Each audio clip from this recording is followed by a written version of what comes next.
اور کوئی دوست کسی دوست کو نہ پوچھے گا، حالانکہ ایک دوسرے کو سامنے دیکھ رہے ہوں گے۔ اس روز گناہگار چاہے گا کہ کسی طرح اس دن کے عذاب کے بدلے میں سب کچھ دے دے، یعنی اپنے بیٹے اور اپنی بیوی اور اپنے بھائی اور اپنا خاندان جس پہ وہ رہتا تھا، اور جتنے آدمی زمین پر ہیں، غرض سب کو دے ڈالے، پھر اپنے آپ کو عذاب سے چھڑا لے۔ لیکن ایسا ہرگز نہیں ہوگا۔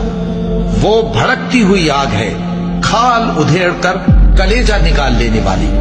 وہ ان لوگوں کو اپنی طرف بلائے گی جنہوں نے دین حق سے اعراض کیا اور منہ پھیر لیا، اور مال جمع کیا پھر سینت سینت کر رکھا۔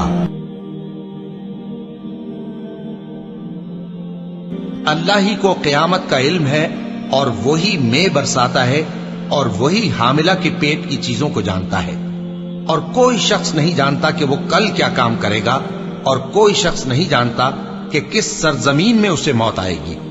بے شک اللہ ہی جاننے والا ہے اور خبردار ہے۔